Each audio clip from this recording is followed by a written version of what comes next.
Bagi tangan kiri kanan kita berikan salam. Selamat hari Minggu, selamat beribadah. Ke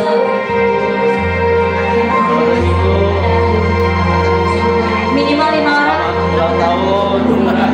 Berapa? Selamat hari Minggu. Sehat Umi.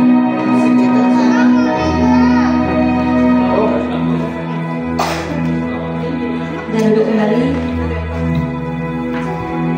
Kita siapkan hati kita untuk beribadah pagi hari ini. Terima kasih Tuhan Yesus. Terima kasih Roh Kudus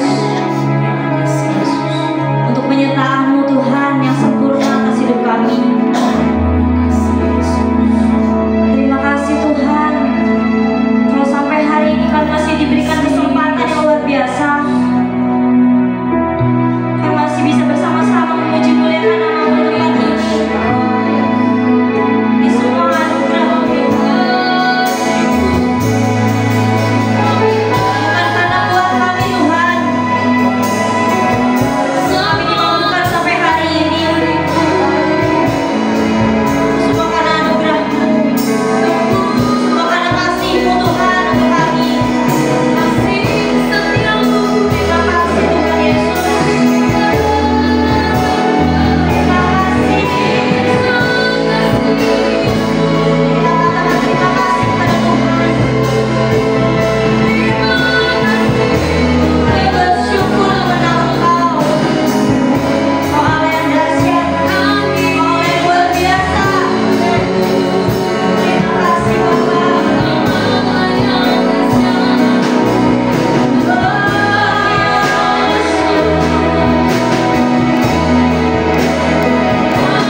Kami bersyukur hidup kami ada sebagaimana kami ada hari ini, semua karena anugerah berkat kemurahan Tuhan saja, bukan karena jasa baik kami, bukan karena kuat gagah kami, tetapi karena Roh-Mu.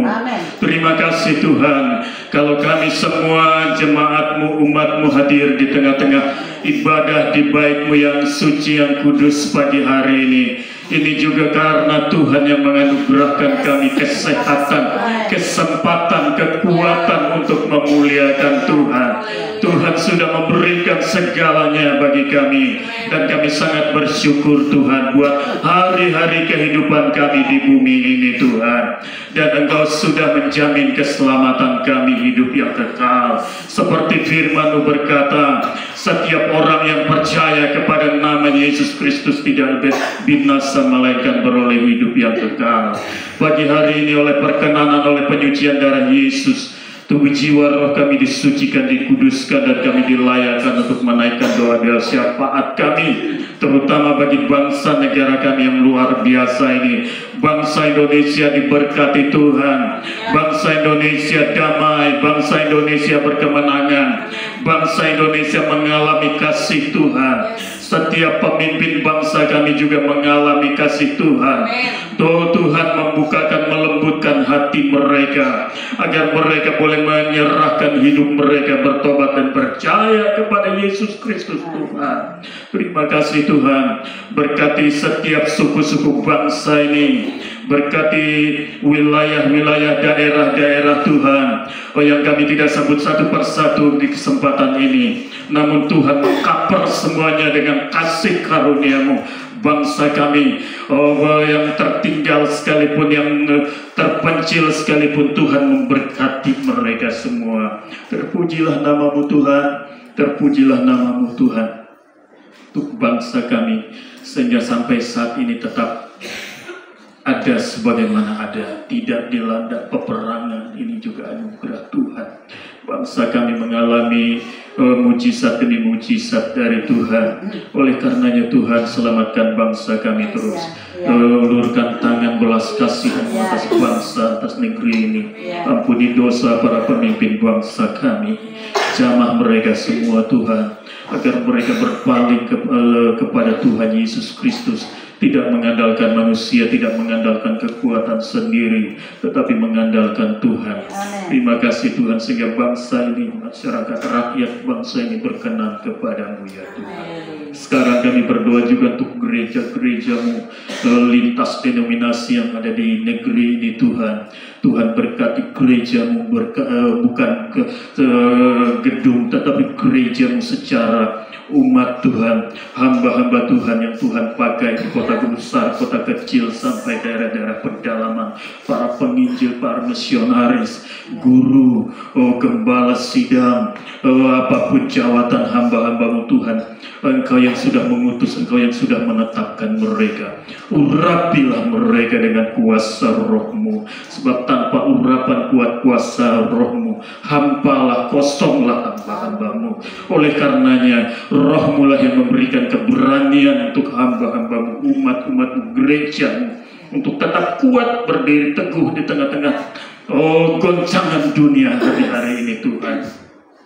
Tuhan kuatkan, teguhkan gereja-Mu, bangkitkan umat-Mu, bangkitkan gereja-Mu ya Tuhan, pulihkan gereja-Mu Tuhan. Khususnya kami berdoa buat hamba-hamba Tuhan, umat-umat Tuhan yang mengalami aniaya, yang mengalami resolusi. Tuhan kuatkan, teguhkan iman mereka, menghadapi aniaya mereka, tidak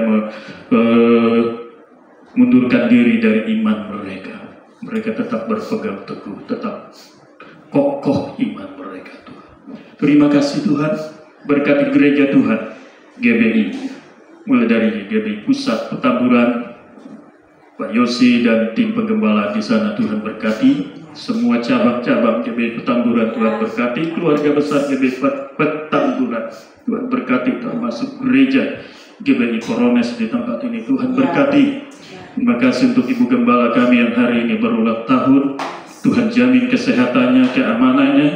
Berkati dengan umur yang panjang, berkati dengan kekuatan, hikmat, akal budi dan kebijaksanaan dari Allah, dalam penggembalaan di tempat ini Tuhan pakai terus untuk pengembangan kemajuan pelayanan pekerjaan Tuhan di tempat ini. Tuhan berikan kekuatan di dalam pergumulan-pergumulannya. Terima kasih Tuhan, berkati umat-umat-Mu yang hadir hari ini, berkati usaha, berkati keluarga rumah tangga, berkati para suami, para istri, para anak, mantu, cucu, cicit, Tuhan berkati. Terima kasih Tuhan, terima kasih hadirlah Engkau di tengah-tengah ibadah kami. Kemuliaan hanya bagi Tuhan. Ibadah ini semata-mata untuk memuliakan Tuhan, bukan memuliakan manusia. Terima kasih Tuhan, segala puji hormat hanya bagi nama-Mu. Di dalam nama Yesus Kristus. Haleluya. Amin. Kita angkat persembahan kita. Tiba saatnya Tuhan, kami mau memberikan persembahan kami Tuhan, dan Kau berkenan persembahan kami, dan kami mau memberikan dengan penuh sukacita. Dalam nama Tuhan Yesus. Haleluya. Amin.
Tuhan. Sebentar kami hendak belajar kebenaran firman Tuhan.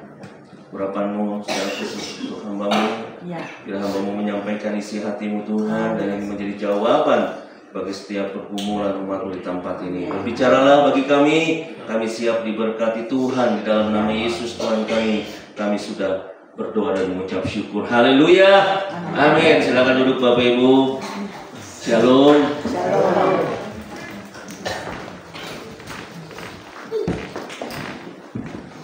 Puji Tuhan. Tema hari ini tentang komunitas sel dan pertumbuhan iman. Ya, siapa yang sampai hari ini tercatat sebagai anggota komsel? Coba angkat tangannya.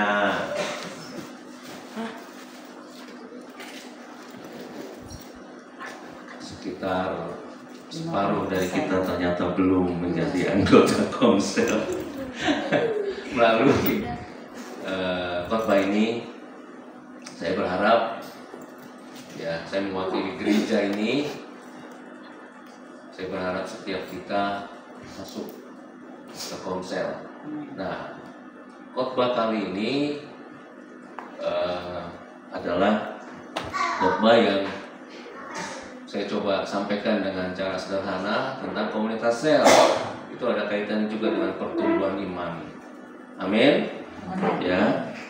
Mengapa dalam pelayanan gereja itu membutuhkan strategi komunitas sel? Apa kaitannya dengan pertumbuhan iman jemaat? Nah, ini yang perlu kita juga pelajari sama-sama. Bapak Ibu saudara kekasih dalam nama Tuhan, dunia ini tidak semakin baik. Ada begitu banyak kejahatan-kejahatan. Ya. Ada begitu banyak kita melihat, bukan hanya di medsos, tapi juga di TV, bahkan di sekeliling kita. Kita begitu banyak melihat pergeseran nilai-nilai. Kita sebagai orang tua khawatir nggak? Khawatir. Anak-anak kecil di tempat kami itu kalau bicara, itu bicara seperti orang dewasa sedang marah-marah. Orang dewasa yang tidak kenal Tuhan tentunya. Kebun binatang, ya, itu dia sebut. Dari zebra, singa, harimau, dia sebut. Khawatir gak kita sebagai orang tua? Kita khawatir. Anak-anak kecil udah mulai merokok. Karena apa? Karena lingkungan,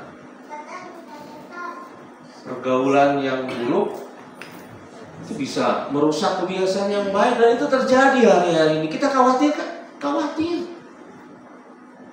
Sekolah-sekolah sekarang, mereka sekolah separuh tuh hatinya. Ya. Bolos, nongkrong di mall. Belum lagi orang-orang yang orang tuanya bekerja. Kadang-kadang anaknya dititip sama pembantunya. Saya bicara tentang orang Kristen ya. Saya nggak mau bicara di luar Kristen. Itu banyak anak-anak kami ya di sana itu nggak punya etika. Ketemu guru, ya bukannya hormat atau gimana, seperti teman. Pak, gimana Pak? Aduh, anak-anak SMP sekarang gini saya cerita, itu sampai dia ikat tali sepatu aja ada yang nggak bisa.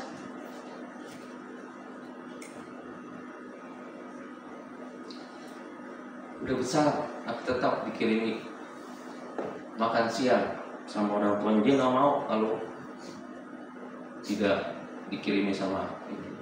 Jadi nggak bisa mandiri. Khawatir nggak kita? Khawatir loh. Dan itu terjadi hari-hari. Itu di sekitar kita, belum di dunia sana. Ya kita lihat sekarang peperangan makin berkembang sampai terakhir Presiden terpilih kita, Pak Prabowo bilang kemungkinan ini bisa perang dunia ketiga. Kalau kita dengar itu khawatir nggak? Khawatir. Bohong kalau nggak khawatir.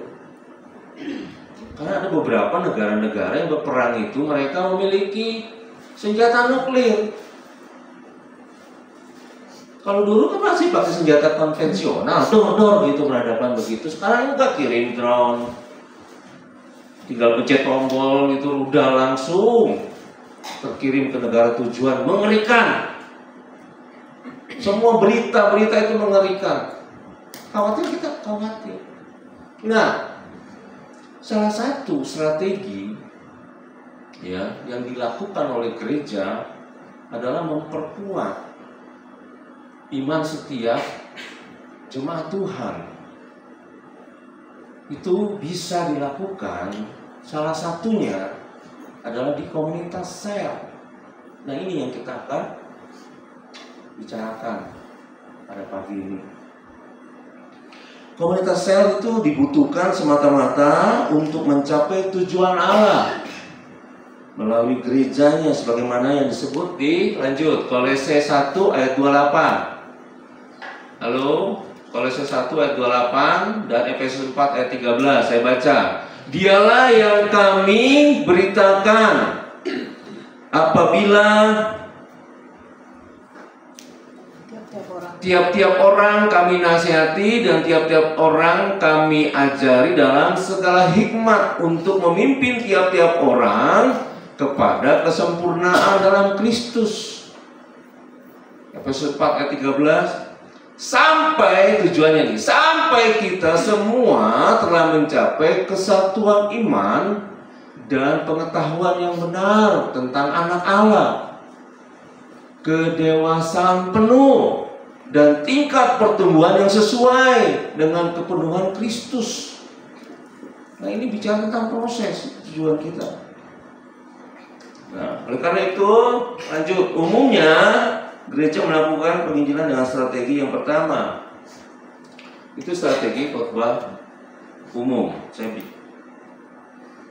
istilahkan ini strategi khotbah umum. Jadi strategi ini dengan komunikasi satu arah biasa digunakan dalam khotbah minggu, ibadah-ibadah raya seperti ini.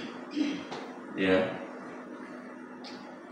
Kalau kita baca di Matius 5, pasal 5, pasal 6, pasal 7 itu khotbah di bukit. Kita juga bisa baca Kisah Para Rasul 2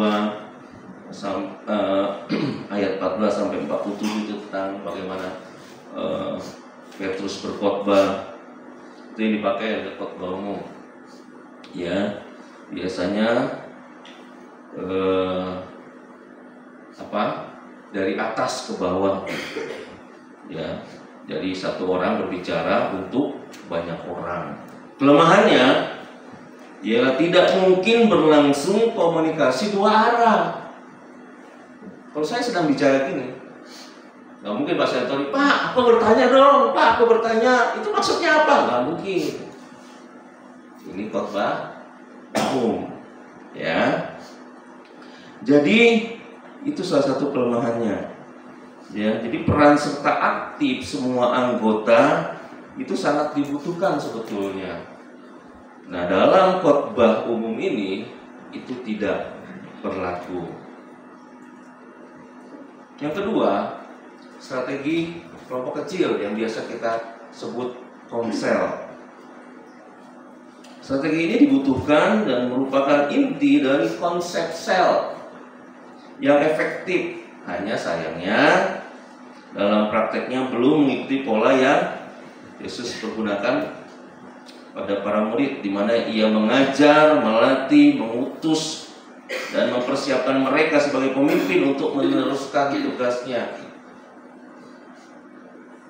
Nah, kita akan belajar ke situ. Yang ketiga, strategi penginjilan pribadi. Strategi ini adalah setiap orang yang telah terlatih dengan baik akan mampu menjadi penginjil Kristus secara bertanggung jawab.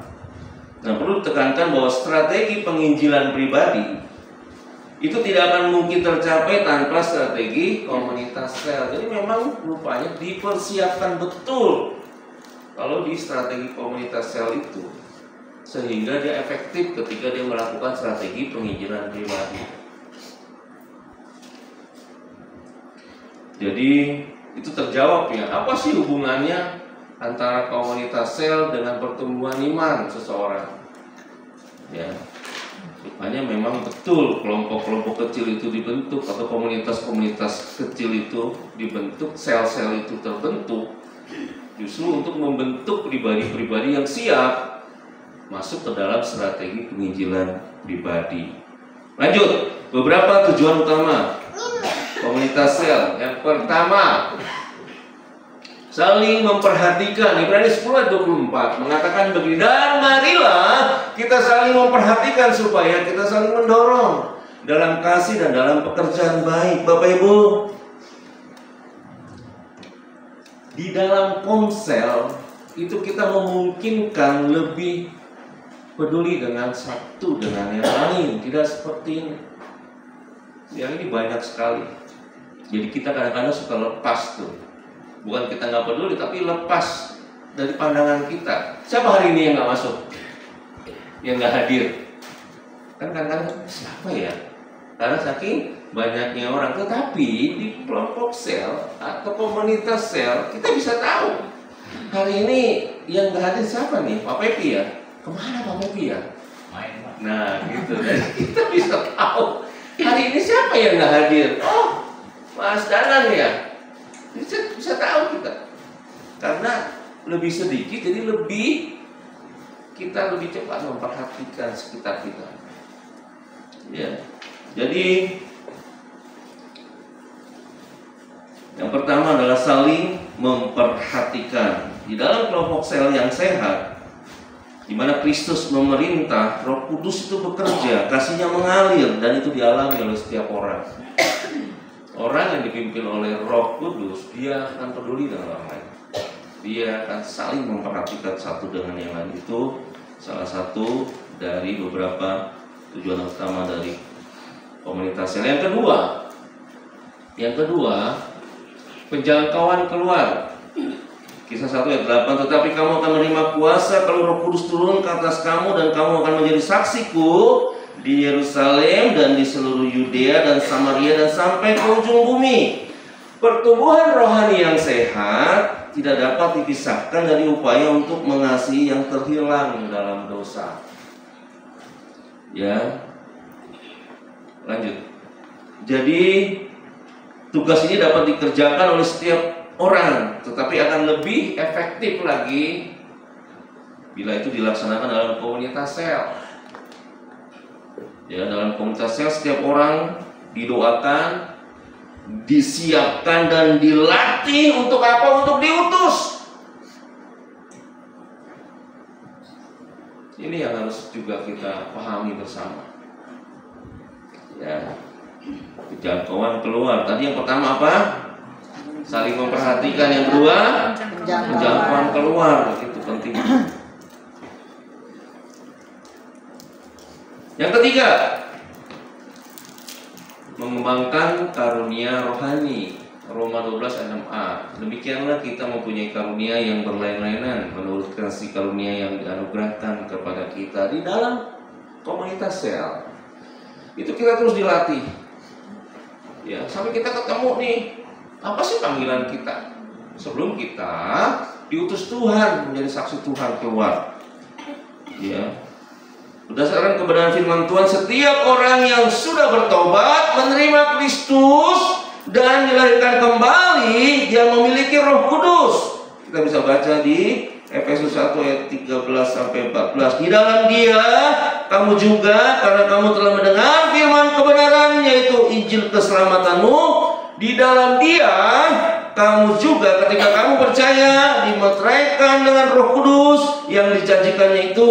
Dan Roh Kudus itu adalah jaminan bagian kita sampai kita memperoleh seluruhnya, yaitu penebusan yang menjadikan kita milik Allah untuk memuji kemuliaannya. Roh Kudus itulah yang membagikan karunia bagi setiap kita orang percaya. Nah, kalau kita mau jujur ya, banyak orang Kristen hidup bertahun-tahun dia nggak tahu panggilannya. Benar apa benar? Bertahun-tahun loh ke Tuhan, bukan Kristen lagi di KTP-nya, sebutannya apa Kristen, bukan Kristen lagi, bukan Kristen, soalnya udah berkarat. Dia nggak tahu panggilannya. Betul, hidupnya betul secara kekristenan awam ya. Saya maaf bicara Kristen awam. Dalam arti gini, dia datang pagi-pagi udah bisa apa luar biasa. Dia pilih baju yang bagus, celana bagus, semua bagus. Dia datang ke gereja, dia mempersiapkan persembahan. Setiap bulan dia ngasih perpuluhan. Dia datang sini menyembah. Lagu lambat 2 kali, lagu giran-giran 2 kali, 1 lagu firman Tuhan, pulang diberkati Tuhan. Setiap minggu datang seperti itu. Saya mau tanya, apakah dia bertumbuh imannya? Karena dia tidak melayani Tuhan, dia tidak bertemu dengan Tuhan secara pribadi sebetulnya. Dia hidup dengan rutinitas biasa. Kita kalau mau jujur seperti itu tuh. Padahal kita dipanggil untuk menjadi saksi Tuhan. Apa yang kita mau saksikan kalau hidup kita hanya rutinitas biasa? Orang dunia juga seperti itu, Bapak Ibu, saudara-saudara sekalian. Mulai saat ini, dengan kerendahan hati kita minta Tuhan, kalau Tuhan sudah panggil aku ingin melayani Tuhan. Melayani Tuhan tuh nggak perlu mesti di atas mimbar ini khotbah, mimpin puji-pujian, jadi singer, jadi penambut drum, main gitar, organ, main bass, nggak perlu gitu. Jadi penerima tamu, kunjungan ketika teman-teman sedang kesusahan. Ada banyak hal, menjadi pendoa syafaat walaupun nggak populer. Pendoa syafaat kan nggak populer, nggak pernah disebut tuh pendoa syafaat. Padahal kita ada sampai saat ini itu karena saudara-saudara kita yang berdoa untuk kita. Katakan amin. Itu nggak ada yang hebat di sini, nggak ada.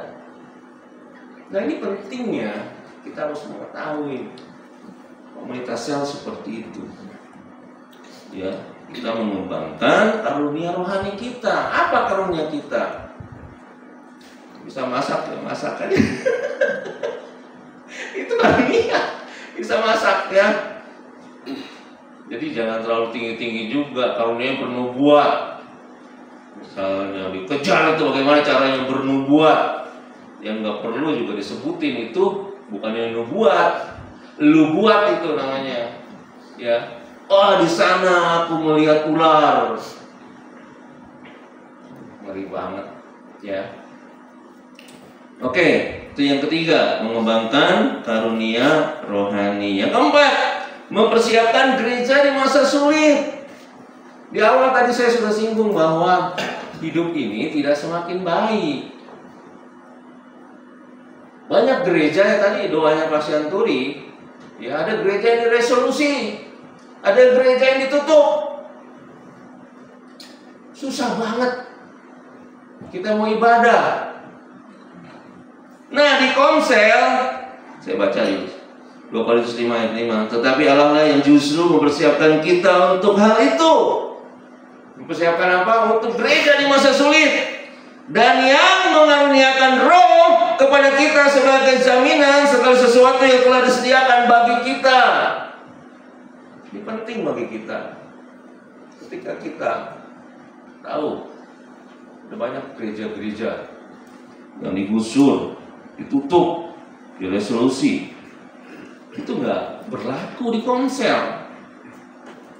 Kalau di Komsel ya kita pindah aja ke rumah-rumah kita ya, betul? Amin. Kita bisa ibadah di rumah kita. Kita bisa pindah lagi ke rumah teman kita, saudara kita. Itu hebatnya Komsel. Ya. Bila datang tantangan umum, mereka mudah menjadi lemah dan berbalik kepada kepercayaan yang sia-sia. Nah, komunitas sel bukan hanya mempersiapkan orang Kristen agar hidup dalam anugerah Allah saja, tetapi juga menolong orang Kristen agar dapat bertahan terus di masa-masa sulit, sebab tidak bergantung pada gedung tertentu. Kita ibadah tidak tergantung dengan gereja di tempat ini. Kita bisa beribadah ke rumah Allah kita. Nah, itu kekuatan komsel. Komunitas sel dapat berlangsung di mana-mana, di rumah anggota atau di ruangan yang sederhana. Itulah salah satu cirinya yang dinamis, itu hebatnya komsel. Ya, oke, lanjut. Nah, kita akan menemukan juga nilai-nilai dasar pelayanan komsel. Yang pertama, komsel adalah gaya hidup, bukan metode. Orang hanya dapat menjadi anggota sel yang sehat bila telah menerima hidupnya Tuhan dalam bimbingan secara pribadi. Bila seseorang itu belum bertobat dan memiliki gaya Yesus, gaya hidup Yesus, maka semua kegiatan itu hanya menjadi program kosong. Ya. Jadi komsel adalah gaya hidup. Bicara gaya hidup, bicara perubahan hidup. Yang setuju katakan amin. Amin. Kita gaya hidup siapa? Gaya hidup Kristus. Setiap hari kita terus memperbaharui hidup kita, minta pimpinan Tuhan sehingga hidup kita menjadi hidup yang berkualitas. Ya. Hidup yang bukan hanya diberkati tetapi juga menjadi berkat.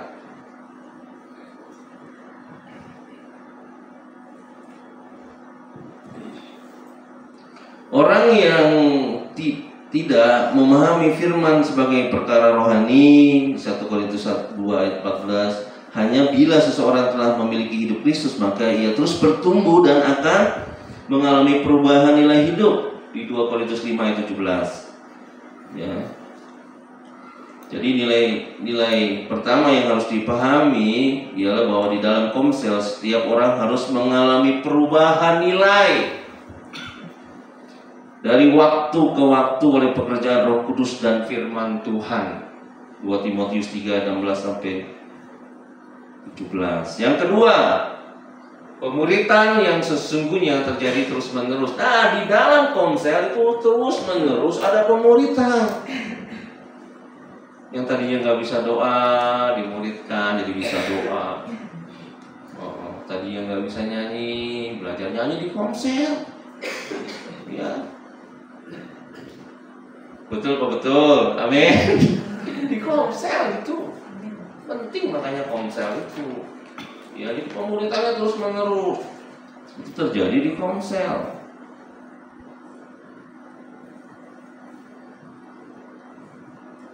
Dalam pola tradisional sering kita temukan program latihan pemuritan. Ungkapan ini nggak salah. Hanya saja proses pemuritan tidak tergantung pada satu program saja. Pemuritan adalah suatu proses yang terus berlangsung terus-menerus. Yohanes 15 ayat 1 sampai 8. Ranting itu tidak dapat berbuah bila tidak tinggal tetap. Ya. Atau terus-menerus menerima aliran kekuatan dari pokoknya, dari batangnya.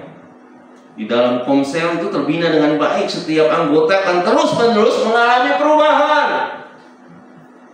Nah, ini penting nih, terus-menerus mengalami perubahan.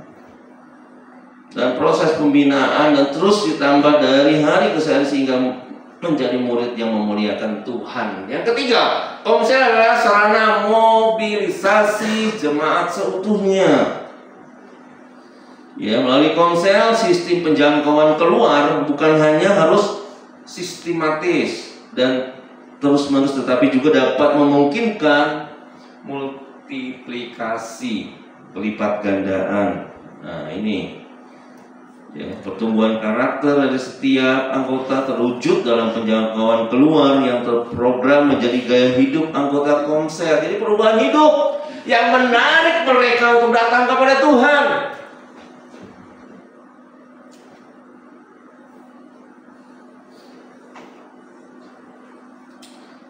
Dengan demikian, bila gereja ingin memiliki kekuatan mobilisasi total, di mana setiap orang bergerak bagi Kristus, komsel harus dibina secara intensif. Jadi komsel-komsel yang sudah lemah jangan sampai mati, maju terus, ya. Maju terus, amin. Yang belum tergabung dalam komsel, tuh, atau bikin komsel baru, ya. Nanti temu saya, tapi aku mau buka komsel, ya. Kita harus buka komsel, nggak mesti banyak. Oke, yang kelima, yang keempat, penginjilan dengan sistem jala, bukan pancing. Apa maksudnya ini? Melalui komsel, sistem penjangkauan keluar bukan hanya tadi ya, sistematis terus-menerus, tetapi juga dapat memungkinkan multiplikasi yang cepat. Ya, penjangkauan ini dikuatkan dengan doa yang difokuskan pada sasaran yang khusus. Jadi perlu juga untuk kita berdoa dengan sasaran yang khusus. Misalnya daerah ini harus dimenangkan, jiwa-jiwa ini harus dimenangkan. Jadi lebih detail lagi doa kita, ya. Sehingga kesaksian setiap anggota itu sangat berguna untuk mendorong yang lain, sebab kuasa yang dialami inilah kekuatan komsel di dalam membawa orang datang dan percaya kepada Kristus. Ini penting bagi kita, ya. Hidup berubah, kita menjadi saksi Tuhan yang efektif. Yang kelima, memberi tempat pada Roh Kudus untuk memakai setiap orang. Sistem yang berlaku dalam komsel ialah memberdayakan setiap orang agar dapat dipakai Tuhan. Semua sia-sia tanpa Tuhan. Oleh karena itu kita butuh Tuhan, ya. Bisa nyanyi, bisa, suaranya nggak palas, betul nggak palas, tapi tanpa kuasa Tuhan komsel itu mati. Jadi perlu kita memberi tempat pada Roh Kudus untuk memakai setiap kita. Pakai aku Tuhan, utuslah dia. Enggak, bukan itu. Pakailah aku Tuhan, utuslah aku. Bukan utuslah dia. Bukan. Oke, lanjut. Sebelum masuk kepada tahapan-tahapan selama kita komsel, ini ada jenis-jenis komsel, ya. Ada yang bisa bilang komsel homogen atau komsel heterogen, ya. Homogen itu yang sejenis, homogen itu bisa beragam. Tapi yang jelas gini, komsel itu bisa berdasarkan usia. Ya, ada komsel anak misalnya, komsel remaja, komsel dewasa muda, komsel keluarga, silakan. Kemudian ada komsel apa lagi? Komsel berdasarkan tema atau minat. Ini komsel doa, silakan. Komsel pelayanan, ya silakan. Terdiri dari misalnya pelayanan misi atau kegiatan-kegiatan gereja, silakan. Ya. Atau komsel yang apa lagi nih? Komsel yang pembelajaran Alkitab. Jadi perkumpulan atau komsel itu orangnya di dalamnya adalah orang yang memang haus akan firman Tuhan, silakan. Yang penting buat komsel berdasarkan tema dan minat. Yang ketiga, komsel apalagi? Komsel berdasarkan lokasi. Komsel Dasana misalnya, komsel Merak Jagung, komsel Melati Mas, komsel apalagi? Komsel Cibodas. Seperti itu ya, berdasarkan wilayah. Bisa juga komsel dalam lingkungan kerja, ya, berdasarkan tempat kerja. Itu mendukung anggota gereja dalam membawa iman mereka ke dalam lingkungan profesional. Jadi memang penting apapun, ya, kita tidak terbatas untuk kita bisa berkomsel. Jadi nggak ada alasan, ya, nggak ada alasan. Komsel apa nih? Komsel wanita semua nggak apa-apa. Komsel pria semua, ya komsel pria semua. Anak-anak muda semua, ya anak-anak muda semua. Itu mungkin. Tapi juga bisa yang heterogen, yang beragam. Ada tua, ada muda, ada anak-anak, silakan untuk ponsel keluarga. Ya. Kemudian pertanyaannya, ponsel itu bisa memecahkan diri, jumlah anggotanya seberapa banyak sih? Saya sarankan antara 10 sampai 12, lebih dari itu lebih baik memisahkan diri. Supaya apa? Supaya tetap menjaga keintiman. Ada efektivitas di dalam pembinaan dan partisipasi aktif setiap anggota. Kebanyakan anggota itu namanya bukan komsel lagi, itu ibadah pertengahan minggu. Cuman pindah aja ibadah raya ke rumah kalau gitu. Ya, jadi ngerti ya maksudnya komsel itu seperti itu. Kalau udah 10 atau 12 pecah aja, nggak apa-apa. Bisa dibikin 6 atau 7, 5 itu terserah. Ya, maksudnya itu supaya dalam pembinaan itu lebih efektif. Ya, terus partisipasi anggota setiap komsel juga ada nyata. Lah kalau banyak, hari ini yang WL Ibu Helen, ini anggotanya 20. Ya Ibu Desi bisa tahun depan tuh jadi WL. Itu kira-kira kalau anggotanya banyak. Jadi efektif ya. Kita bicara efektif, lebih baik sedikit. Hari ini pimpin WL, minggu depan sharing firman, minggu depan doa syafaat. Jadi orangnya beda-beda. Seperti itu. Jadi komselnya hidup. Ya. Nah, kita lanjut di tahapan selama komsel. Apa sih yang kita kerjakan selama kita berkomsel? Bapak Ibu, teman-teman. Yang pertama itu pembukaan. Opening itu ada doa, ada pujian penyembahan, ucapan syukur. Ya. Ini urutan-urutan ini silakan saja.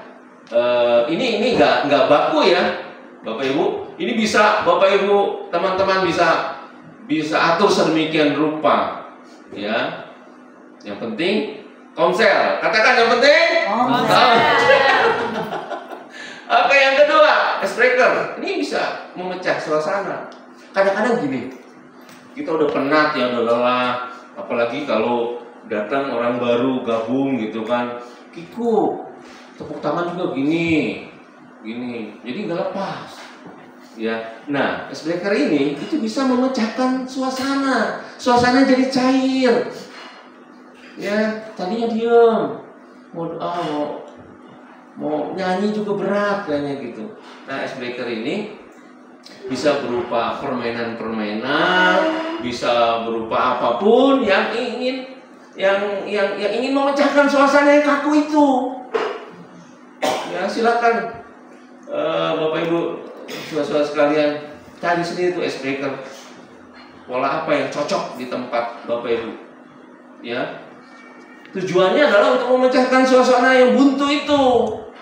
Bayangkan kalau kita baru, rasanya gimana gitu kan? Kita mau ngobrol susah. Padahal di komsel itu, ya, berkomunikasi satu dengan yang lain itu penting. Kita bisa saling mendoakan di situ, tapi apa yang harus bisa kita doakan? Orang kita aja nggak mau bicara. Kayak kita datang ke dokter. Kita dalam keadaan sakit, dokter tanya, apa yang dirasa ibu? Kita diam. Apa bu yang dirasa? Diam. Suruh keluar tuh sama dokter. Ya. Jadi betapa penting dalam komsel itu harus suasananya itu hangat, suasananya cair. Ya, yang baru datang merasa diterima, tangan terbuka.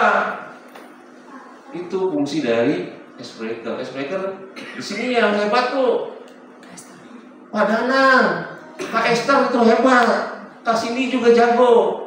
Ya, teman-teman bisa belajar sama Kak Cindy, Kak Esther, sama Pak Danang. Itu hebat tuh mereka. Ya, icebreakernya mencairkan suasana. Yang ketiga, pujian dan penyembahan. Ya, sebelum kita masuk dalam sharing, kita angkat satu pujian penyembahan. Ya, jadi ini penting bagi kita. Kita mengarahkan fokus kita kepada Tuhan. Jadi menciptakan suasana penyembahan yang hidup. Kemudian kita masuk nomor 4 itu sharing firman Tuhan. Ya, kita belajar firman Tuhan. Ya, setelah itu bisa kita diskusi berdasarkan topik. Ya, topik tertentu. Biasanya di tempat kita Ibu Gembala sudah siapkan tuh bahan komsel. Oke. Kalaupun misalnya kita sampai nggak punya bahan komsel, kita kan ada buletin. Itu juga bisa digunakan. Ya, jadi kita nggak kekurangan lah bahan untuk sharing komsel. Nah, ini penting nih. Jadi pemimpin komsel dapat memandu diskusi dengan pertanyaan-pertanyaan perenungan-perenungan di dalam komsel. Saya percaya ketika kita komsel, ada saja berkat Tuhan atas hidup kita. Kalau yang haus dan lapar akan firman Tuhan, dia hadir di komsel, dia pasti diberkati Tuhan. Betul. Di komsel itu kita ada diskusi, di situ juga kita ada kesaksian-kesaksian. Itu saling menguatkan. Ya, itu luar biasa. Luar biasa. Yang kelima, sasaran dan komitmen. Nah, ini juga penting bagi kita. Jadi setiap anggota diberi kesempatan untuk membagikan pengalaman pergumulan kesaksian mereka. Jadi terkait dengan poin-poin penting yang mereka dapatkan setelah selesai dari sharing firman. Kemudian menyatakan komitmen untuk belajar melakukan firman Tuhan. Nah, ini penting nih. Komitmen apa yang kita dapat hari itu? Tuhan, aku mau belajar ini. Itu bagian dari perenungan kita juga. Hari itu kita dapat, wah, firman Tuhan ini kuat di sini. Ini untuk saya betul ini. Makanya rendah hati saja. Ya, ketika kita berkomsel, kita nggak usah debat ayat, nggak usah. Salah itu, ayatnya ini, yang betul itu, nggak usah. Rendah hati saja, rendah hati. Terima kebenaran firman Tuhan dengan hati lapar. Kalau dikoreksi ya, terima kasih Tuhan. Kita akan bertumbuh, iman kita akan bertumbuh, Bapak Ibu. Ya, jadi selesai itu pertemuan diakhiri dengan doa penutup, doa keberlangsungan pelayanan dan kehidupan anggota selama minggu mendatang, juga diakhiri dengan doa berkat. Nah, ini jadi sebagian besar dari kita sebetulnya sudah paham lah tahapan-tahapan selama komsel. Silakan aja dibuat sedemikian rupa. Tapi yang penting kita komsel. Ya, yang penting kita komsel. Nah, ini terakhir, ini saya janji terakhir. Ya. Tadi kita bicara tentang komunitas sel. Kemudian ada kaitannya dengan pertumbuhan iman. Itu pasti, karena di dalam komunitas sel kita dibentuk demikian rupa, dan goalnya adalah kita menjadi saksi-saksi Tuhan yang efektif. Nah, bagaimana sih kita bisa lihat orang itu bertumbuh imannya? Ini ada beberapa indikator pertumbuhan iman seseorang ya menurut firman Tuhan. Yang pertama, pertumbuhan dalam kasih kepada Tuhan dan sesama. Jadi indikator yang pertama ini adalah peningkatan kasih orang itu kepada Tuhan dan kepada sesama. Jadi kasih itu merupakan perintah terbesar di dalam Alkitab. Matius 22:37 sampai 39 mengatakan itu. Kasih Tuhan dengan segenap hati, dengan segenap jiwa, dengan segenap akal budimu. Inilah hukum yang terutama dan yang pertama. Dan hukum yang kedua yang sama dengan itu ialah kasihilah sesama manusia seperti diri sendiri. Jadi kita bisa lihat orang itu pertumbuhan imannya ada ketika hidupnya itu penuh dengan kasih. Yang kedua, kemampuan untuk mengampuni. Nah, ini nih. Orang yang imannya bertumbuh akan semakin mampu mengampuni, bahkan di tengah ketidakadilan. Ya, Kolose 3 ayat 13 mengatakan begini, sabarlah kamu seorang terhadap yang lain, dan ampunilah seorang akan yang lain apabila yang seorang menaruh dendam terhadap yang lain, sama seperti Tuhan telah mengampuni kamu, dan kamu berbuat jugalah demikian. Itu yang kedua. Yang ketiga, indikator orang yang bertumbuh imannya. Yang ketiga, ketahanan dalam menghadapi pencobaan. Kita bisa lihat orang itu bertumbuh dalam iman ketika dia tahan menghadapi berbagai pencobaan dan tantangan hidup. Yakobus 1 ayat 2 dan ayat yang ketiga. Saudara-saudaraku, anggaplah sebagai suatu kebahagiaan apabila kamu jatuh ke dalam berbagai pencobaan, sebab kamu tahu bahwa ujian terhadap imanmu itu menghasilkan ketekunan. Orang yang masih diizinkan Tuhan mengalami proses kehidupan dan dia masih tekun, dia masih beribadah kepada Tuhan, tidak mengeluh, tidak bersungut-sungut, berarti orang itu imannya bertumbuh. Yang keempat, bertumbuh dalam pengetahuan firman Tuhan. Semakin seseorang bertumbuh dalam iman, semakin ia rindu untuk mengenal firman Tuhan lebih dalam dan menerapkannya di dalam kehidupan sehari-hari. 2 Timotius 2 ayat 15 mengatakan begini, usahakanlah supaya engkau layak di hadapan Allah sebagai seorang pekerja yang tidak usah malu dan yang berterus terang memberitakan perkataan kebenaran itu. Jadi bertumbuh dalam pengetahuan firman Tuhan. Saya kalau di sekolah untuk anak-anak SMP SMA juga saya minta mereka untuk menghafal perjanjian baru tuh nyanyi Matius, Markus, Lukas, Yohanes, gitu lagunya. Ada kan lagu sekolah minggu? Karena saya itu mengajar anak-anak SMP sampai SMA itu, ya mereka sendiri ya saya jadwal minggu ini kelas 7, minggu depan kelas 8. Mereka yang melayani.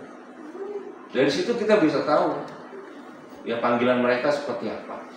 Beda dengan kelas 1 sampai kelas 6. Saya bikin 2 grup. Kelas 1 sampai kelas 3, kemudian kelas 4 sampai kelas 6. Ya, bahan komselnya, bahan sharingnya saya buat tapi dengan bahasa yang berbeda. Ya. Jadi memang mereka juga diarahkan untuk mereka bisa melayani satu dengan yang lain. Mulai belajar berdoa pelan-pelan. Semester ini harus belajar ini. Jadi hal-hal seperti itu yang kita tanamkan. Lagi-lagi, kenapa saya bisa melakukan itu? Saya belajar di Komsel. Bertahun-tahun saya belajar di Komsel. Salah satu berkat yang luar biasa yang membentuk saya, salah satunya saya belajar di Komsel. Ya, satu kali ada ibadah yang saya undang orang sebetulnya untuk jadi pembicara. Dia berhalangan hadir. Ya, pemusiknya juga nggak ada. Bayangkan coba, anak-anak sekitar 70-an anak lah SMP SMA itu. Saya ambil gitar, saya nyanyi. Saya ajak anak-anak itu sharing firman. Ya bahan dari Komsel di tempat kita saya bawakan itu. Jadi nggak masalah sebetulnya. Ya, semua saya dapat itu karena saya belajar di Komsel. Jadi nggak kaget begitu menghadapi situasi seperti itu.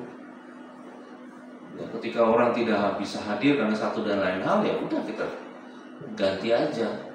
Saya percaya bahwa ketika kita bersedia untuk dibentuk, ya Tuhan akan pakai kita loh.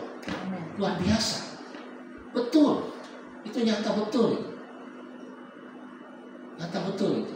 Jadi Bapak Ibu saudara sekalian, mungkin kondisi kita nggak sama, pasti itu. Tapi dalam hal-hal tertentu Tuhan nanti akan nunjuk kita tuh untuk pelayan-pelayan tertentu.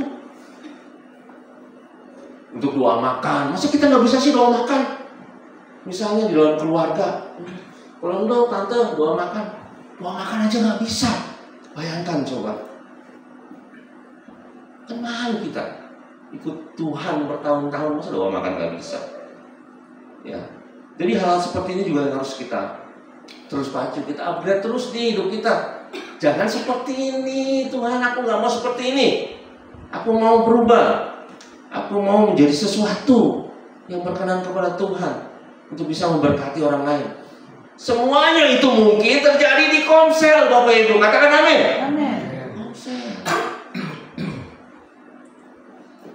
Kita bertumbuh dalam ini keempat ya, pengetahuan firman Tuhan. Yang kelima, menghasilkan buah roh. Pertumbuhan iman menghasilkan buah roh, yaitu karakter dan sikap yang mencerminkan pekerjaan Roh Kudus dalam hidup seseorang. Kita bisa baca di Galatia 5 ayat 22 sampai 23, itu tentang buah roh. Yang keenam, kerendahan hati dan ketergantungan pada Tuhan. Orang yang bertumbuh dalam iman akan semakin rendah hati dan semakin bergantung pada Tuhan dalam segala hal. Dalam segala hal. Yakobus 4 ayat 10, rendahkanlah dirimu di hadapan Tuhan dan Ia akan meninggikan engkau. Tadi saya sempat singgung ya di awal bahwa ada begitu banyak orang-orang tua khawatir. Tapi kalau kita dididik, dibina dengan rendah hati, kita terima firman Tuhan, kita terima hal-hal yang baik pada Tuhan. Ketika kita masuk dalam Komsel, saya percaya ya bukan hanya berkat yang kita terima di ibadah raya saja, tetapi berkat kita ketika kita di Komsel, kita menjadi orang-orang yang rendah hati dan hidup kita bisa sungguh-sungguh bergantung kepada Tuhan. Ya, jadi itu adalah salah satu dari ciri orang yang bertumbuh dalam iman. Yang ketujuh, semangat dalam pelayanan dan kesaksian. Orang yang bertumbuh imannya akan semakin semangat di dalam melayani Tuhan dan bersaksi tentang kasih Tuhan kepada orang lain. 1 Petrus 4 ayat 10. Layanilah seorang akan yang lain sesuai dengan karunia yang telah diperoleh tiap-tiap orang sebagai pengurus yang baik dari kasih karunia Allah. Ya, jadi bersemangat dan lebih dari itu bersemangat juga dalam bersaksi. Yang kedelapan yang terakhir, pertumbuhan di dalam doa. Doa adalah hubungan yang mendalam dengan Tuhan, dan semakin seseorang bertumbuh dalam iman, semakin besar dorongannya untuk berdoa. Ya, Kolose 4 ayat 2, bertekunan dalam doa, dan dalam pada itu berjaga-jagalah sambil mengucap syukur. Tempat ini butuh banyak pendoa-pendoa syafaat. Kita ada jadwal untuk doa syafaat hari Selasa jam 7 malam dan hari Sabtu jam 6 pagi ya. Seperti itu. Bapak Ibu, saudara yang terpanggil untuk menjadi pendoa syafaat, silakan bergabung. Ya, memang nggak populer sih pendoa syafaat. Tapi pendoa syafaat itu berkatnya sama dengan seorang yang berdiri tempat ini menyampaikan firman Tuhan, yang berdiri tempat ini memimpin puji-pujian, yang berdiri di sana bermain musik. Memang nggak populer pendoa syafaat.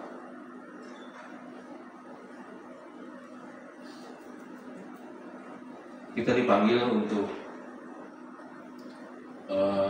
mengupgrade diri kita sampai kita tahu tuh panggilan kita apa.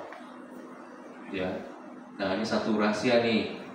Kalau Bapak Ibu menolak panggilan itu, berkat itu bisa jadi akan dikasih kepada orang-orang di sekitar kita yang memiliki respon yang baik. Makanya jangan iri ya. Kalau ada orang yang bisa nyanyi, bisa main alat musik, bisa berkhotbah, bisa macam-macam, jangan diri. Karena orang itu merespon panggilannya dengan baik. Jadi berkat-berkat Tuhan yang sudah Tuhan siapkan, yang ditolak olehmu, Tuhan akan ambil itu dikasih kepada orang yang memang memiliki respon yang baik. Jangan iri yang orang-orang seperti itu. Ya, Mau dipakai Tuhan? Belajar di Komsel. Coba colek. Belajar di Komsel. Coba colek kiri kanannya. Ayo. Yang kedua, ayo kita Komsel. Coba colek kiri kanannya. Nggak enak ya? Jangan ragu-ragu, mari berkomsel. Ya, oke, saya undang pemain musik maju ke depan. Oke, indikator-indikator itu menunjukkan bahwa pertumbuhan iman bukan hanya soal pengetahuan, tetapi juga perubahan-perubahan hidup dalam kasih, ketaatan, dan kebergantungan kepada Tuhan. Kalau kita mau dibentuk, salah satunya di dalam Komsel, saya percaya gereja ini akan penuh dengan orang-orang yang haus dan lapar akan Tuhan. Yang setuju dengan saya katakan amin. Amin. Bapak Ibu, apa sih tujuan hidup kita? Tuhan gak tanya tuh berapa mobilmu, berapa motormu, berapa rumahmu. Tuhan pasti tanya apa yang kamu lakukan selama hidupmu. Apakah engkau sudah membawa jiwa bagiku?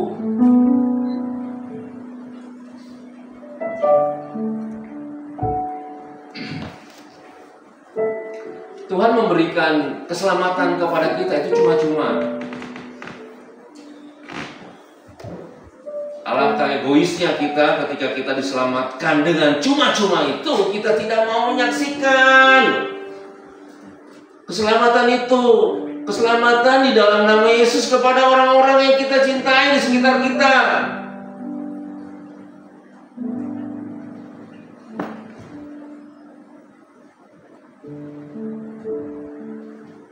Kita mungkin tidak asik berbicara, tapi hari ini Tuhan ingatkan kita, mari kita berubah.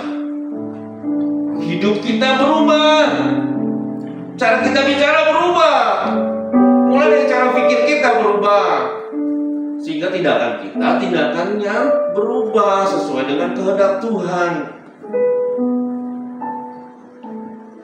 Haleluya, terima kasih Tuhan. Ku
tidak bisa bergabung dengan komsel-komsel yang kita tahu bahwa ketika kita datang ke komsel itu ada berkat-berkat Tuhan. Ada banyak dalih-dalih sehingga kita sulit untuk bertemu dengan saudara-saudara seiman kita. Tapi pada hari ini kita diingatkan betapa perlunya kita mempunyai komunitas yang sehat. Di dalam situ kita diajar, dipersiapkan. Kita saling menguatkan, kita saling memperhatikan, saling memberkati. Persoalannya berapa kuatnya sih kita hidup sendiri tanpa komunitas? Seberapa hebatnya kita? Kita bukan siapa-siapa tanpa orang-orang. Percaya yang begitu haus akan Tuhan. Di dalam komsel kita bertemu dengan Tuhan.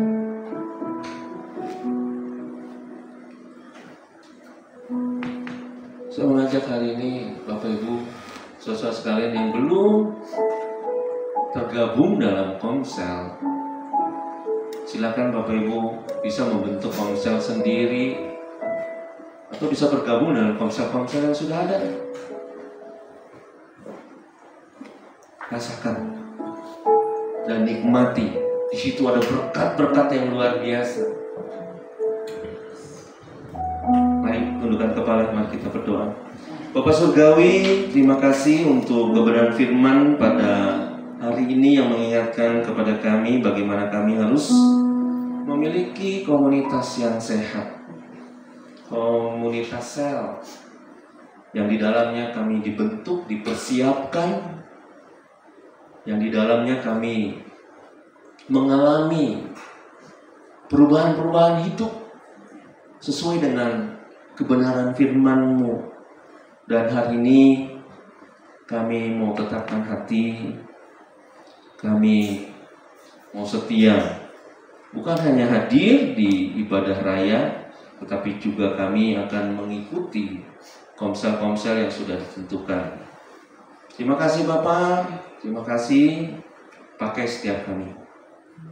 Dan kami akan lihat perkara-perkara luar biasa, perkara-perkara yang besar, jauh lebih besar dari apa yang kami doakan, kami pikirkan selama ini. Itu Tuhan nyatakan dalam hidup kami. Dan dari semuanya nama Tuhan saja yang dipermuliakan. Terima kasih Bapak, ini yang menjadi doa kami. Dalam nama Tuhan Yesus kami sudah berdoa dan mengucap syukur. Amin.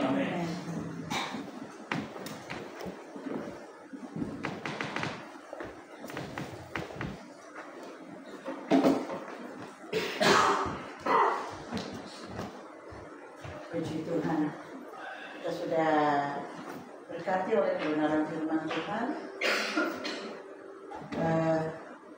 Untuk memperlengkapi ini, saya pikir kita perlu dengar orang-orang yang punya kesaksian ini nih Pak Epi. Oh iya, silakan. Iya. Ya, saya undang Ibu Cinjok. Ibu Cinjok. Ya, Ibu Cinjok berkata, jika apa yang Ibu Cinjok dapat dari komsel sebetulnya? Sebab salah satu orang yang setia dalam komsel adalah Ibu Cinjok, keluarganya Pak Tenla. Mari Ibu Cinjok, kita bagikan. Apa sih yang Ibu Cinjok itu dapatkan dari komsel gitu ya? Oke, bagaimana komsel itu berfungsi bagi kehidupan kerohanian Ibu Cinjok? Silakan. Shalom. Shalom. Tuhan, saya bersyukur melalui komsel saya dibentuk seperti sekarang. Sebelum saya ikut komsel, saya paling gak bisa rame-rame kumpul-kumpul gitu, apalagi sampai ngobrol-ngobrol sama orang.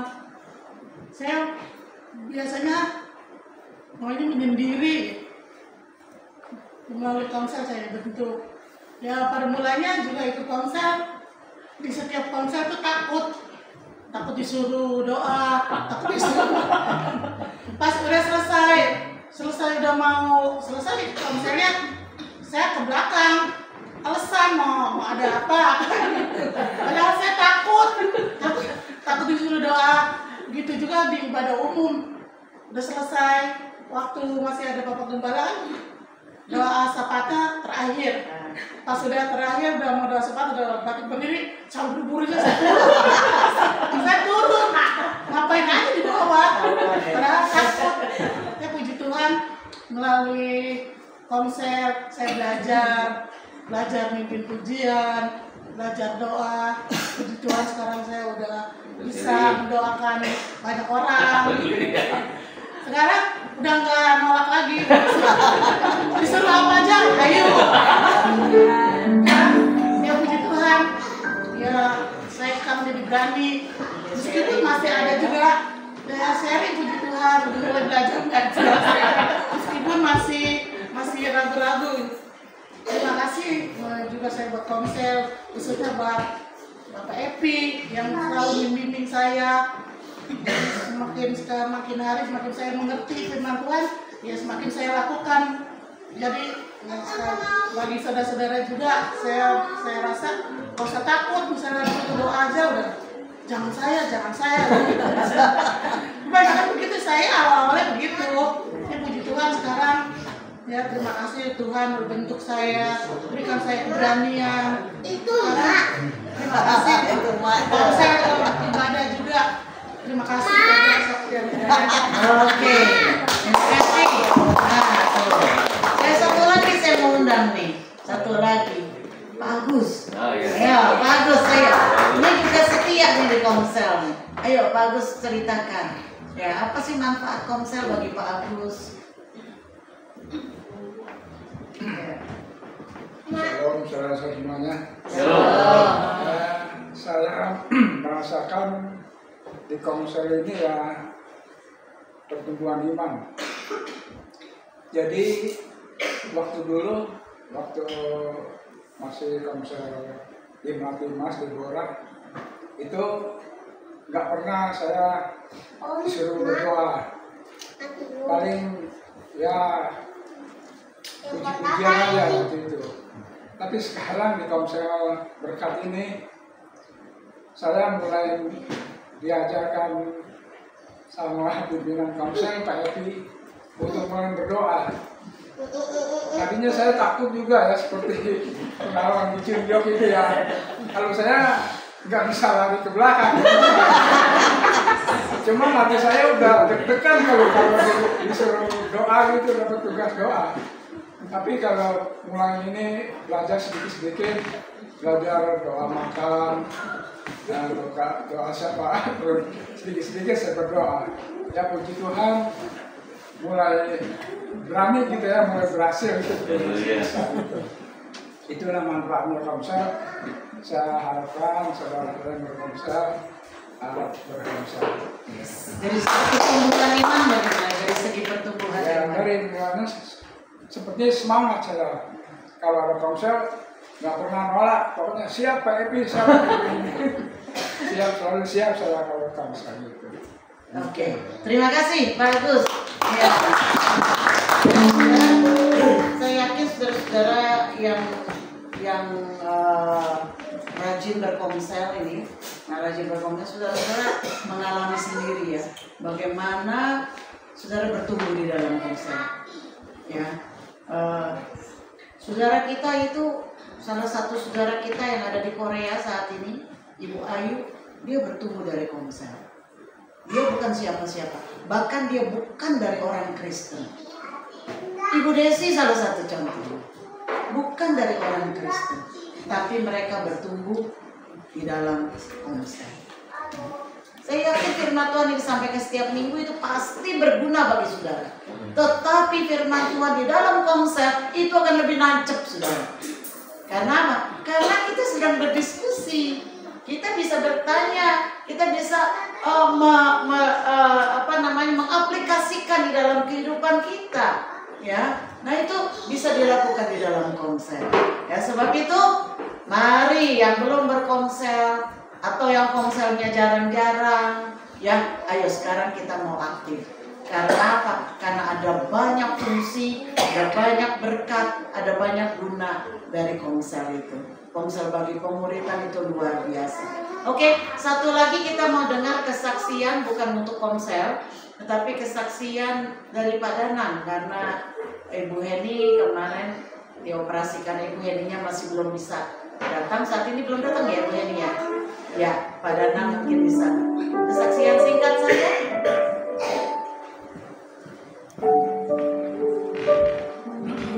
Halo. Halo. Cek, shalom. Puji Tuhan. Kemarin hari Jumat sore si istri saya mau pulang kerja. Istri saya mau pulang kerja, saya jemput. Dari sore dia udah berasa sakit dari perut depan sampai ke belakang pinggang. Saya kira paling mah gitu ya. Pas malamnya, pas mau jalan pulang, tau-tau sakit banget, katanya melilit sakit sampai dia guling-gulingan gitu, diurut-urut, masih sakit, keringat dingin keluar semua. Terus akhirnya saya bawa ke mobil, sepanjang jalan saya berdoa, terus gimana nih mau saya bawa ke rumah sakit aja, kita masih mikirin anak-anak gimana, kasihan katanya gitu, nggak ada ngurusin. Jadi kita pulang dulu aja, kita pulang. Di rumah saya kompres pakai air hangat, di lodian tarusin air hangat buat maminya, ditaruh di botol, di kompres.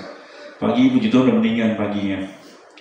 Terus saya mau berangkat kerja, nih istirahat dulu aja ya di rumah, nggak usah kemana-mana, istirahat dulu. Nggak mau pergi, mau jalan gitu ya, mau ke Perben ke customer katanya. Terus akhirnya mandi berangkat, kita berangkat pagi-pagi berangkat kerja. Sampai tol Kebonjeruk macet-macetan, mulai berasa lagi dia sakit dari depan, ini gimana ya, sakit lagi katanya. Sampai di mobil itu udah sono kesini katanya. Kita udah macet-macetan, akhirnya saya keluar Kebonjeruk, pulang lagi. Ya udah, kita mau kemana, mau rumah sakit mana sih? Kata dia, Pak Yvet aja, Bethsaida katanya. Saya buru-buru bawa ke Bethsaida. Sampai situ puji Tuhan langsung dicek, di CT scan, di rongsen, nggak taunya ada batu ginjal. Saya bingung, kok bisa dadakan, dulu nggak pernah ngerasain sakit gitu ya, tau-tau udah ada batu ginjal sekitar hampir 1 cm, 5,5 cm kali 1 cm, 9 mili. Saya kira cuma sakit mah, malamnya sudah kasih proma kok nggak mempan, sakit proma nggak mempan ya, nggak tahu ada batu ginjal. Nah, posisinya di ginjal, terus di selangnya, salurannya, bukan di dalam ginjalnya, di salurannya. Nah, posisinya itu mau bikin tersumbat saluran di ginjalnya, jadi mungkin ginjalnya agak bengkak gitu ya, jadi sakit. Nah, kemarin langsung ditindakan pagi, kita masuk Jumat, Sabtu pagi udah tindakan jam 7:30, sekitar 1,5 jam. Saya bingung juga. Nah, puji Tuhannya nih, saya pas masuk saya bingung lah nanti gimana ya. Pas divonis dibilang ada batu ginjal, langsung dioperasi bagaimana, nggak tahu ada solusi lain antara operasi sama SUL di laser. Kata dokternya SUL aja Pak, Ibu, ini lebih aman daripada dioperasi katanya. Yaudah saya ikut. Akhirnya hari Sabtu pagi kemarin di laser 1,5 jam. Puji Tuhan itu batunya bisa pecah ya, bisa pecah. Nah, cuma sekarang lagi kondisi bed rest, istirahat. Karena setelah kemarin suruh pulang siangnya, puji Tuhan langsung suruh pulang kan. Kayak orang nggak sakit aja pulang aja gitu ya. Kayak nggak ada rumah sakit, pulang aja. Nah, sorenya malamnya baru berasa tuh Pak, Ibu, baru berasa mules, mual gitu, perutnya mual gitu. Mungkin gara-gara itu kali. Terus pipisnya tuh masih berdarah gitu. Mungkin gara-gara itu pasca laser itu. Tapi puji Tuhan berkat doa Bapak Ibu semua berjalan dengan lancar. Terima kasih doanya, dan Yesus memberkati. Berdoa untuk pemulihan kesehatan Ibu Heni agar segera pulih dan dia bisa kembali beraktivitas, mengurus juga pekerjaan maupun anak-anaknya yang ada 5 orang itu ya. Baik. Pengumuman, oke, silakan pengumuman, oke. Selain itu juga kemarin sudah dilakukan pembukaan dari Mesakap, dan minggu depan tanggal 5 kita akan memulai pertandingan. Jadi nanti Saudara Siti akan mengatur keberangkatannya. Semua peserta harap mempersiapkan diri dengan tubuh yang fit ya, karena tubuh yang fit, otak yang segar ya, karena catur itu butuh otak yang segar, untuk badminton, tenis meja dan yang lain-lain butuh tubuh yang fit ya. Sebab itu jaga kesehatan, tetap berlatih, dan kita akan pergi tanggal 5 besok. Nanti Cindy akan mengatur di dalam grup WA daripada Misaka. Oke, ada pengumuman, silakan. Apa lagi? Ada bazar? Ya. Shalom semua, ada pengumuman yang sudah kami dari tim Natal sudah info di grup. Kita akan mengadakan bazar murah. Nah kali ini tapi bazarnya kita nggak di gereja lagi, kita keluar. Nah aku minta dengan kasih Kristus, bila mana jemaat mau menyumbangkan pakaian-pakaian layak pakai, celana, tas, atau apapun yang masih bisa kami jual untuk dana Natal, kiranya dapat menghubungi Ibu Rauli sebagai PIC atau Ibu Iren. Batasnya Saudari Iren. Batasnya minggu ini terakhir, karena hari Sabtu tanggal 3 Oktober kita akan mulai bazar. Itu aja. Tanggal 5 ya, 5 Oktober kita akan mulai. Itu tanggal 5. Oh ya, tanggal 5 Oktober kita akan memulai bazarnya. Nah itu aja. Terima kasih. Oke. Raya ulang tahun dulu apa doa berkat dulu ya. Kita akan bangkit berdiri. Kita akan untuk ibadah kita dengan menaikkan pujian sekali Yesus, selamanya Yesus. Sekali Yesus, selamanya Yesus. Harapan, harapan takkan hilang. Dalam kasih-Nya sekarang ku ada. Oh Yesusku, ku cinta Kau selamanya. Sekali Yesus,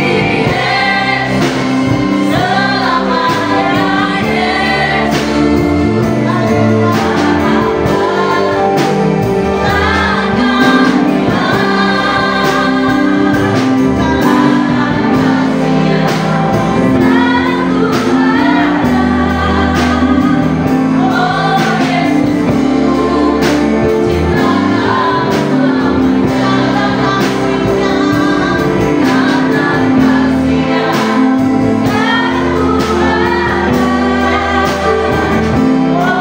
Yesus.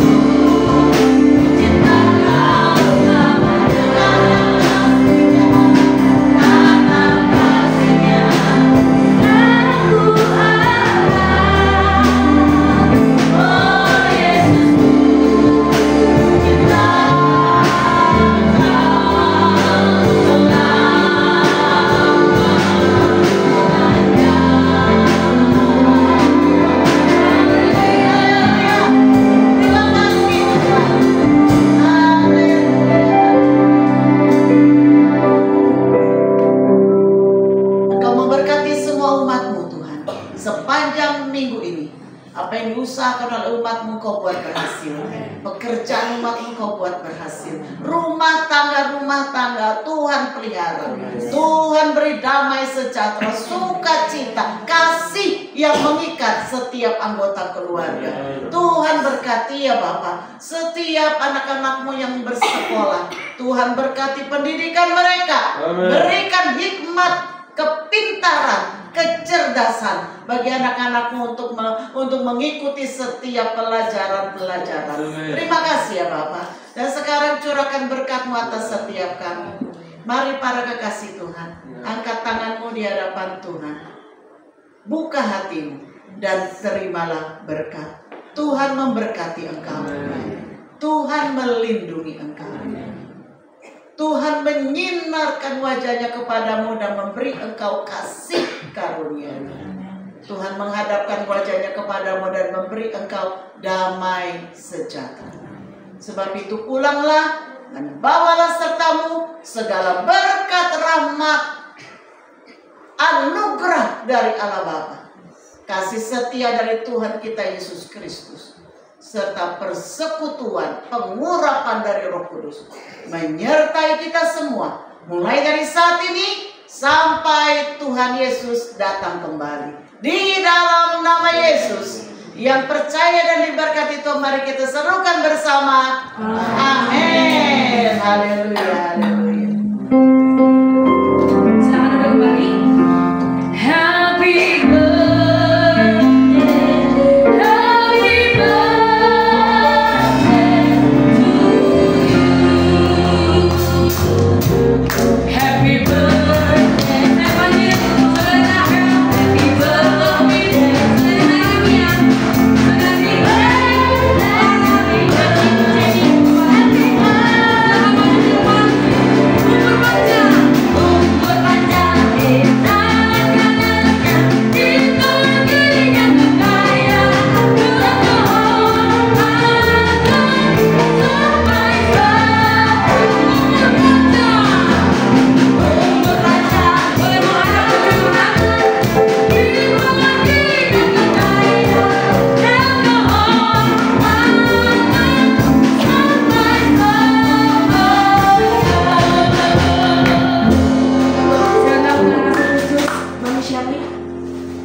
Mari jemaat Tuhan kita bangkit berdiri. Ada kue gede. Ini yang bantu deh. Yuk kita berdoa buat Bu Gembala kita dan teman-teman. Kita tumpangkan tangan. Kita serahkan kepada Tuhan. Segala kebaikan Tuhan ada dalam kehidupan mereka yang berulang tahun. Mari kita berdoa. Bapa dalam surga, pada hari ini kami sungguh bersuka cita. Banyak kesaksian dari setiap kami atas penyertaan-Mu Tuhan. Itu sebabnya kami mau serahkan Tuhan Yesus Ibu Gembala kami Bu Yeni dalam tangan-Mu. Pada hari ini Kau tambahkan usianya 1 tahun lagi. Kami percaya itu adalah kepercayaan yang Kau berikan baginya, sehingga ia boleh Tuhan mengembalakan domba-domba yang Kau percayakan baginya. Dan domba-domba Kau terus tambahkan baginya Tuhan. Kepercayaan hikmat yang dari surga turun atasnya, sehingga Tuhan Yesus kepemimpinannya Tuhan Kau tambah-tambahkan hikmat yang daripada-Mu. Sehingga Tuhan ia hanya memuliakan nama-Mu saja, dan apapun yang ia kerjakan, penyertaan Tuhan tetap atas dirinya Tuhan. Kesehatan dan segala berkat apa yang dilakukan yang Kau buat berhasil. Terima kasih Tuhan juga buat anak-anak-Mu Nara, Tuhan Yesus, Rahel, Clara maupun Calvin Tuhan, Sherin Tuhan Yesus, Engkau juga Tuhan sertai kehidupan mereka. Apapun yang mereka kerjakan Tuhan, dalam pekerjaan mereka, dalam usaha, dalam studi, Engkau menyertai kehidupan mereka. Biarlah mereka terus beriman kepada-Mu Tuhan, dan hanya Engkau saja yang menjadi pengharapan masa depan mereka, sehingga mereka semakin hari semakin mencintai Engkau dan menjadi teladan bagi teman-temannya, dan nama-Mu saja yang dipermuliakan. Terima kasih Tuhan buat 1 tahun lagi bagi setiap mereka yang berulang tahun pada bulan September ini Tuhan. Kiranya 1 tahun ke depan Tuhan Kau terus pakai mereka lebih heran, lebih dahsyat. Nama-Mu saja yang dipermuliakan. Kami serahkan mereka dalam tangan kuasa-Mu hanya di dalam nama Yesus Kristus. Kami berdoa dan bersyukur kepada-Mu. Haleluya. Amin. Kita sama-sama hidup dari 3 sampai 1. 3. Ini juga. Ya. 2. Ini ada apa nih?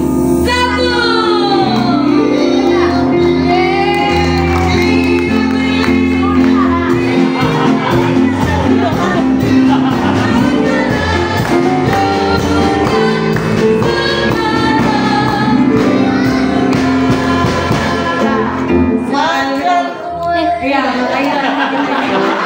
Oke, silakan Bapak Ibu nanti bisa menikmati hidangan di bawah, ya. Dan jangan pulang dulu, kita sama-sama menikmati hidangan.